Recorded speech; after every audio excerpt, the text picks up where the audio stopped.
What's going on, Dan K Show fans? Big week in the game of hockey, big week throughout the USPHL. A lot to cover, a lot to talk about. Tune in now. It's Dan K Show coming at you.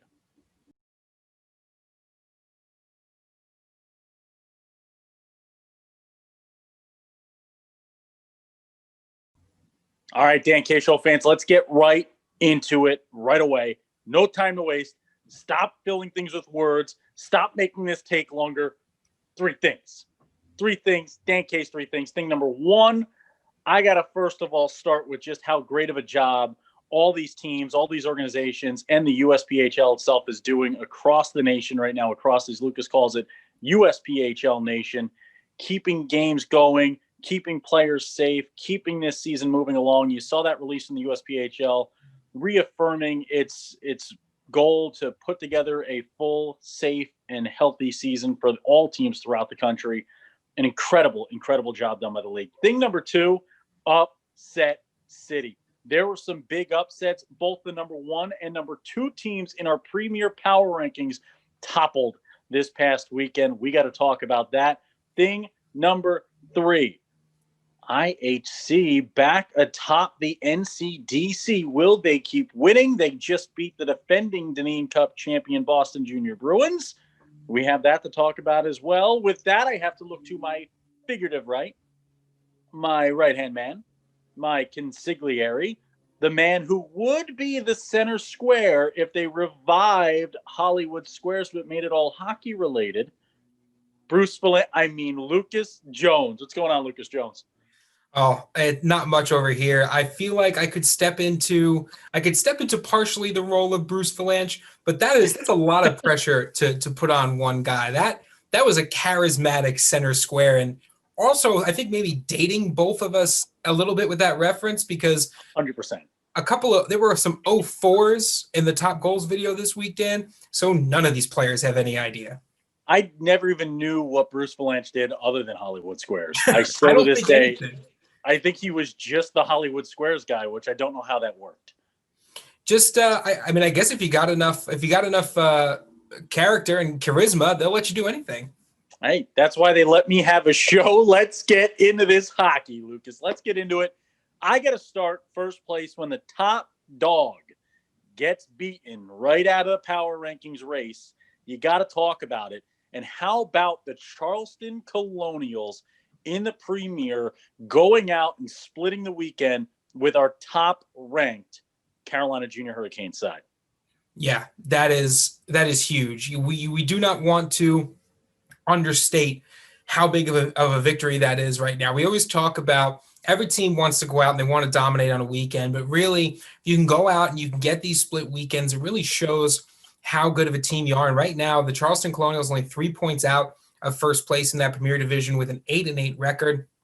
And of course, you talk about the what have you done for me lately mentality, and what they've done lately is split the Carolina Junior Canes team, which is at right now one of the top teams, even after we've played through all of November, still one of the top teams, if not the top team in the Premier. Yeah, and you go out there and you win in a shootout. Lucas is going to throw that out in the end, but I'm not throwing that out. That's a huge win. They played some great defense all weekend. They were locked down. They only allowed 4 total goals over 2 games to one of the most potent offenses in the country, in the Carolina Junior Hurricanes. They locked people down. And David Blue in net, 25 stops on 20. Trevor Gurowski in net, 52 stops on 53 shots faced. Trevor G, man, this guy was not giving up any G's. This guy was the real G. Trevor with the 52 save performance, incredible. Yeah, I mean, our views on shootouts aside, the fact that Charleston was able to play as well as they did, the fact that they won one of those games, the fact that they hung close in both games, they were competitive, they were blocking shots, their goaltenders showed up, the offense showed up when it needed to. These are the tough games. These are the close games that you see when you get to nationals. And so when we see that a team is able to win games like that and keep games this close, keep yourself in an opportunity to win it, that is huge. That shows that your national's ready right now. And what have the Colonials shown us before? What has this Florida division shown us year in and year out? The idea that you don't have to be number one coming out of the regular season to make it to nationals. You just have to survive, keep yourself in good positioning, keep building, keep growing, and win when it matters most. And this Colonials team has done it in the past. This is their second year in existence, and they've already done it once. They're looking to do it again. You look at this roster, we talked about, I want to make sure to talk about David Blue, the opposing netminder who did stop 25-26 for the Carolina Junior Hurricanes. That's a tough goaltender to beat. The only way to beat him is to have a better performance out of your net. You look at the roster: Nigel Morris, Luke Holston, Aaron Hamill, Eamon McNamara, Brendan Dicker, guys like Nick Pop that we trust, Lucas, when they have the puck. Bryce Battaglia, he's battle ready. Marco Pineda is a stud. Like, this is a team in the Charleston Colonials that the names are there as well. All year long leading up to the number one ranking, we kept saying, man, there's a lot more than we thought on this Junior Hurricanes team. I'm starting to say the same thing about the Colonials at the premiere. Yeah, well, I mean, they've got a lot of youth. They've got a lot of talent. They were young last year as well. They've graduated some guys. They've brought some guys back, and they've added a lot of young talent as well. A couple of 02s, a couple of 03s on that roster. And I feel like I'm watching the same video as last year. Like, someone loaded up the Charleston Colonials highlight reel and is just playing it again. Because what we saw last year was we saw the building blocks in September and October, and then we saw the team turn it on in November, December. And the same thing is starting to happen. That team is gelling together, and they're going outside their division, and that's the big thing, right? It's, a lot of divisions it's tough right now to play outside of because of the COVID pandemic and trying to keep hockey as safe as possible. But when we do get those opportunities to see teams outside the division, it's really illuminating with how talented that team is. Yeah, and the thing that you have to deal with now, if you're the Carolina Junior Hurricanes, is something they've yet to deal with, right? It's the idea of a weekend split against you is a national storyline now. Mm-hmm. Right? Like that used to not be the case. It used to be, okay, we split with a really tough Colonial side. We're still matriculating. We're still moving. We're still racking up wins. We're still racking up points. See, a 3-point weekend for the Carolina Junior Hurricanes. But when you put the number one target on your back, that's what tends to happen. That's what the storyline tends to be. And you have to see how they now deal with that adversity as the year goes on. Another team dealing with that, the Minnesota Moose, were just beat by the Minnesota Blue Ops, who we continue to not make the number one team in the Midwest West, and they continue to show us that we should. Yeah, they really should. And first off, I want to plug ourselves, Dan, and I want to plug our own conversation with the head coach of the Blue Ox, Coach Jay Witta. We had him on the audio podcast. You can go right now to anchor.fm /DKS-hockey or search Dan K Show Presents on your favorite streaming device or platform. And there's a reason we got Coach on this week, and it's because the Blue Ox continue to make our lives a living disaster. It's a waking nightmare. Every time we try to do something with the team in the Midwest, the Blue Ox come out and beat them. I mean, they're clearly establishing themselves as a powerhouse in that division. They're beating teams left and right. They're doing it with style. They're 9-1-0 in their last 10. They're on a 5-game win streak right now. Third best goal differential in that division. All of the signs point to a really, really good Midwest team, and I will again harp on it. The second lowest penalty minutes in that division. Mm-hmm. When you can play clean, tough, successful hockey in the Midwest West, that is something to be truly feared. Yeah, and you want to talk about a team having a lot of success as well at the elite level. We move, as we remind you, make sure to also follow the Dan K Show Presents Junior Hockey on Spotify, because then you get updates like I do. It pops right up on my feed. I scroll right on the thing on the phone. I'm a big-time genius when it comes to technology. I just go, hey, flip to the right. Boom. Next thing you know, I've got the Dan K Show going. But how about the Tampa Bay Juniors? 12-0 at the elite, Lucas. We didn't put them in the number one spot last go-around, and they've taken it personally. They're plus 48 in goal differential. Anybody put in front of them, they've beaten. A 12-game winning streak to start the season. They look unstoppable in the elite. It really is. I mean, and even they're one of the most recent victories. Talk about going 6-6 tie into overtime and still having Tampa Bay Juniors come out victorious in that game.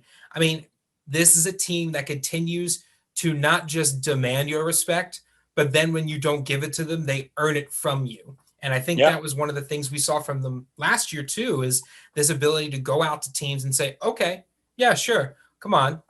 Say whatever you want to say about Florida hockey and Tampa hockey. and then meet us on the rink, and then we'll knock you up and down for 60 minutes of ice time. And they're continuing that mantra this season. Yeah, and a couple teams that are getting back to their winning ways are going to be what we talk about when we come back. The NCDC's North Division has 3 squads that are really heating up.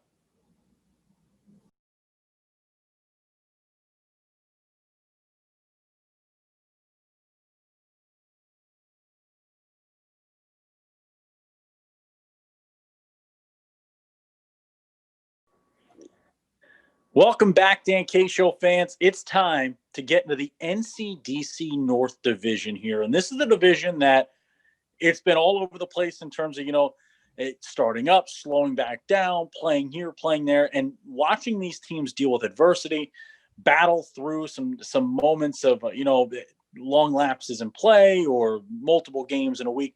It's been great to watch the resiliency of these guys and just the growth of talent early in the 2020-2021 season. And 3 teams have really solidified themselves right now as the superstars of the North. And crazy enough, Lucas, one of them for me isn't the Boston Junior Bruins. They've had a good start, but compared to where they normally are at this point in the year, which is dominating everybody, they are still in the middle of the pack right now in this North Division. Yeah, I mean the Junior Bruins and the Boston Advantage right now sitting at third and fourth, but the Junior Bruins just above 500, the Boston Advantage just below 500. Both of those teams have an overtime loss. So, points wise, they're certainly factoring in, and it's been a rocky start to the season. So we'll see how this team kind of coalesces through the winter break. But the Northern Cyclones sitting there in 5th place by virtue of playing nearly half as many games as both of those teams, 4-1-1, 9 points on the season. The most incredible thing for me, Dan, is through those 6 games, they've given up 11 goals. So you're talking sub 2 goals against average for a 6-game streak of time. So when you look at that goal differential of 3 and the goals for obviously being 14 in that point, for me, you're not almost worried about the low offense right now because, if the defense is going to carry this team as it has in the past, this Northern Cyclones team is going to be tough on offensive juggernauts like you see sort of at the top of the division or even in the South. Yeah, and then I want to just jump to the goal differential number in this NCDC North because it's insane. This number is insane. Nobody's getting blown out of the water in this division. The worst goal differential is a -15 from the Kings, who have played one of the highest totals of games in the division. Other than that, though, you look at IHC in first place, they're just +5. New Hampshire Junior Monarchs in second at just +8. The Junior Bruins actually have the best goal differential at +10 because they've had a few big wins this year. Mm-hmm. The Boston Advantage -6. The Cyclones at +3. The Thunder at -2. That tells you that there could be a drastic swing in these standings if a goal or two had gone the opposite direction. And it tells you that all you can do in a setup like this is look at the roster and tell yourself, what group do you like the most? And look in the net and tell yourself who's going to stand on their head the best in a big game. And this Cyclones team, with only 11 goals allowed, are looking really strong right now. They have a lot of talent that Bill Flanagan's brought in. And imagine if they can start scoring the puck. Because only 14 goals for in their first 6 games. That's just as big of a, okay, we have to figure out how to score them, as you are happy on the other side about the goals not going home. Yeah, you definitely want to acknowledge how good the defense has been, and that's due to their returners as well as some of this new talent. Incredibly disciplined team. They're just not taking penalties. They're flat out not taking any penalties at all in these games. You've got 65 minutes of penalties through 6 games. At that point, you're talking about what? 3 penalties a game. That's not a lot in the NCDC at all. Artie Borshov is the top scorer right now, but a lot of assists. We know how this offense works. This offense works by denying other teams entry into their offensive zone and then pushing the puck down and fighting for that puck, getting defensive. Again, I don't mind a team that doesn't give up goals, even if they're not scoring on the other end, at least this early in the season. Yeah, and they got Artie B, man, cooler than Cardi B. That's what I say every time. But Artie B, Joe Duzak is the USPHL through and through, right? A Toronto Marley star and an all-star up there in the AHL. But I don't know how I feel about my top point getter being a defenseman at any point in the year, right? I want to know that my forwards are getting out, they're getting points, they're scoring goals, they're creating opportunities, and I want Artie B to be able to be on the D. I want him to be able to be back on defense, focused on the puck, focused on helping out my netminder. And I love him getting involved in the power play. He's got his power play assist. He's got his shorthanded assist as well. He's got a game-winning goal. But you look at the guys like Michael McKenzie, 4 goals, no assists. This is a guy who you're expecting to see. It's starting to heat up now. It's starting to turn. The wheels are starting to turn. Joel Matthews, Preston Park, Pavel Karasek. Karasek, I want to see even more out of. Karasek's a guy who should be a double-digit goal getter, double-digit assist man, and I'm expecting that out of him this year. And I think that's where you need to start seeing like more ice time. Let's get out there, let's play, let's keep going. And as things normalize for the Cyclones, I guarantee those points are going to move. Absolutely. And, two teams now that the points have been moving for, the goals have been landing for the New Hampshire Junior Monarchs and the Islanders Hockey Club, the teams that sit at number 2 and number 1, respectively. There's honestly not much of a difference here in my mind, Dan. Looking at the numbers, the Monarchs obviously have a better win percentage. The Islanders Hockey Club has more games played.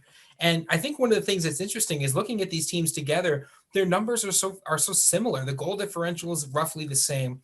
Their goals allowed average is roughly the same. Their goals scored average is roughly the same.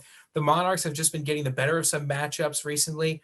And Dan, from an Islanders Hockey Club perspective, are you looking at this Monarchs team and are you getting a little worried about what they're putting out 8 games through the season? Well, what I'm going to say is they got Mr. O'Ganlahan is what he goes by with us, but it's Artur Ogunzanian, man. This guy's insanian and the brainy, and this guy's a 5-1-1 netminder, a 9.42 saves percentage. He was a Thunder star, traded on to the Monarchs, took over a role that Matt Pasquale had there, and has dominated ever since. He's found a home for himself. He owns that net. He owns the crease there. And the other thing with the Monarchs is in sports, so many people want to talk about numbers and sabermetrics in baseball, or, they want to look at the book. They want to look at the binder and they want to say, here's what a team is on paper and it's what they're going to be on the ice. But momentum and a common focus and a locker room mentality can really drive a team to not just succeed, but go above where that success could have been in a normal year. And playing with heavy hearts, playing with that Frew strong patch on them, playing in honor of their head coach, Ryan Frew, I would be afraid if I was any team in the NCDC of matching up with the New Hampshire Junior Monarchs in a big game because they bring the energy every single night. Yeah, absolutely. I mean, we know the team is full of scorers. We know that they have a strong goaltender in Ogunzanian, and I love to see that, these guys they're sharing the puck. A lot of these guys are split with goals and assists. You don't really have anyone who's leaning in one direction or the other. You do have Cam Hellman at the right wing, who's got 4 assists, no goals on the season. But up and down, I love the rookies that I'm seeing. Tanner Daniels, Grant Porter, Kevin Urquhart, Joseph D. These first-year guys that are on this team that are really carrying. And then the interesting thing is you see the same when you go over to IHC. You see these names that these guys that you are used to seeing on this IHC team, but then you're seeing just a bunch of first-year players, a bunch of guys new to the squad, and you got to be a little bit concerned on the flip side too. The Monarchs of, well, if IHC keeps rolling the way they are, and they've got all this youth, we get to the end of the season and things might look a little differently. Yeah, and how about Kyle Lightfoot with his 3-goal, 9-assist start this season? There's nothing light about the way he's stepping through this NCDC division. Ryan Murphy looks really good early in the year. Johan Rosenquist, this is a guy that had 4 NHL scouts in the building just to watch him play this past week. Mm-hmm. Johan Rosenquist is next level. And not next level, he's next level. He's the nextest of the next levels. He's as next level as it gets, if that's a thing. This is a Euro 2 with a huge future. Then you talk about Billy Norcross, a Euro 3. These are 2 young guys that Coach Kirkostas has brought in here that are unbelievable talents. Unbelievable. These are chellers, man. These are guys that you're going to have the sticks you're going to be playing with in about 5 years. You're going to be playing with a man Deacon and scoring goals, getting the Michigander in the back of the net.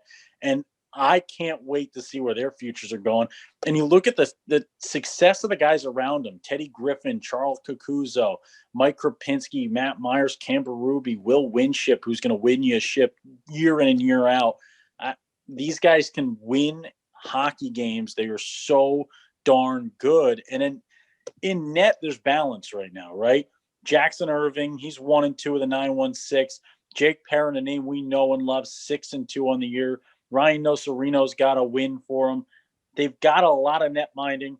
That's the one place you're looking at, right? You start to compare Cyclones and Monarchs. That's the place they have that nod right now on IHC's on the defensive end. It's the same place that IHC struggled early last year with a young squad.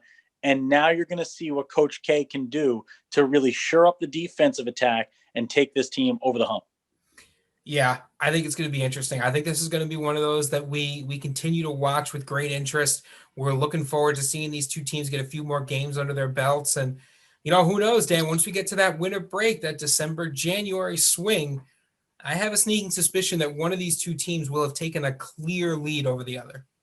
That's right. And with that, you got to let us know at _DanK Show, Twitter, Facebook, and Instagram, what you think about the NCDC North. Who do you think takes that NCDC North title at the end of this thing? And if you want to talk to us about anything else, go to www.dankshow.com and contact us there. Keep watching. Empty Net coming up next.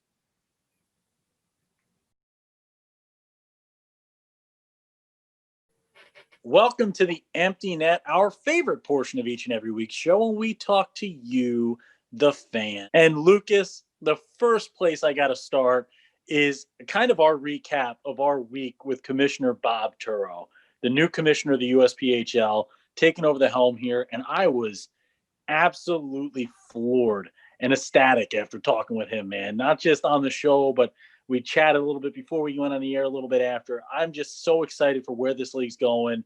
They continue to put the right people in power and the right people in positions to make decisions. And Bob is just someone who's ready to take this league even higher than it's already gone. Yeah, he seems very excited about the opportunities in front of him. Seems like somebody who is, ready to make some big moves, ready to sort of leave his mark. And it's been great. He's been communicating with us and keeping us in the loop too. And we're just very excited. We're very excited to have Commissioner Bob Turo as part of the USPHL team.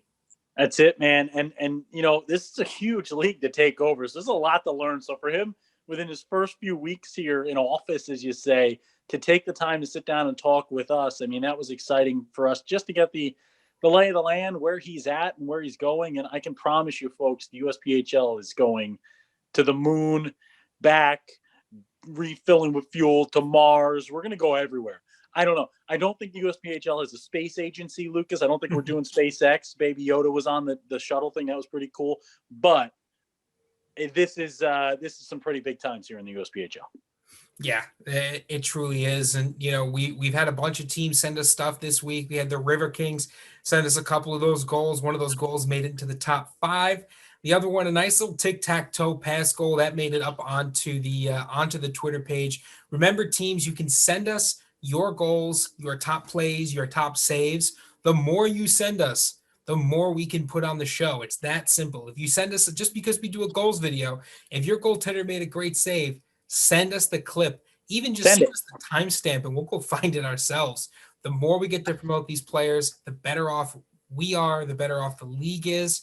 We had Coach Wags out there for the New Jersey Rockets Hockey Club, talking about the success the Rockets Hockey Club team has, the NCDC Premier and Elite levels, all of those teams making huge waves. So much going on in the USPHL right now. Oh, man, that Rockets Hockey Club is next level, man. Next level right now in Bridgewater, New Jersey. I got to think, Lucas, because what else is coming up? We playing hockey. There's usually some big stuff this time of year. We've got broadcasting gigs. Oh, I got it. Holiday follow challenge, baby. Year number 3 is Dickie V. It's going to be awesome, baby. Dick Vitale. We're bringing Dick Vitale on Dickie V. I'm going to do the ball dome index, baby.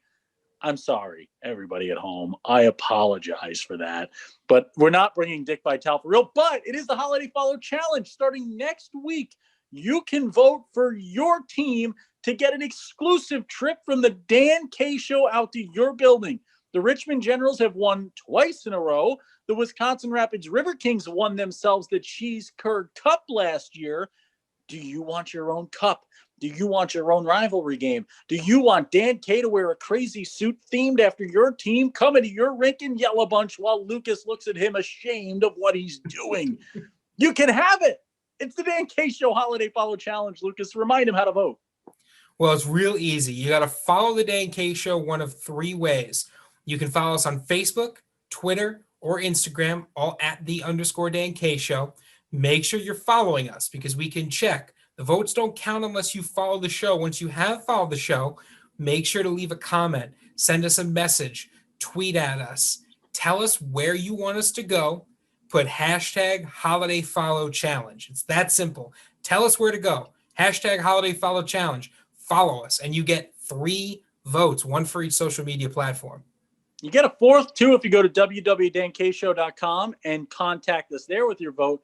We'll give you a 5th as well if you can manage to use carrier pigeon to reach me here on Long Beach Island. If I get any carrier pigeon-based votes, I will double the vote. I will count it as 2 because, wow, I don't know anybody who has a carrier pigeon left in modern society.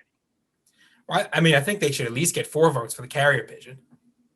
2, and that's made of boats, all right? But again, Holiday Follow Challenge, you'll see that coming out next week.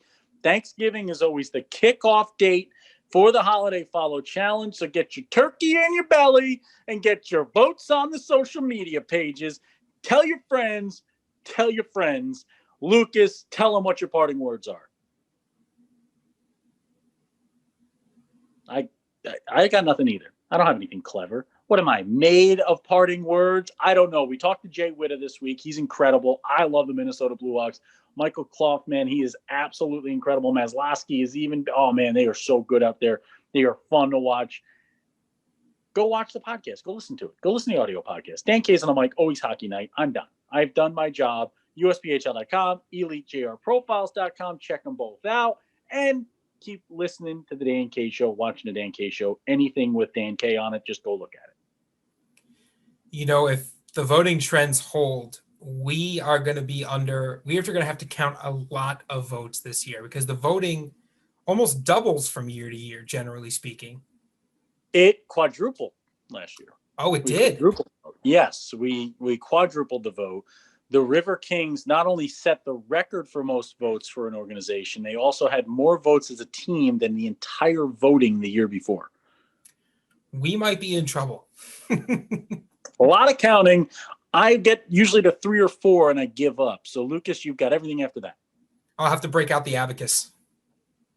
1. I will never remember what comes after 4. All right.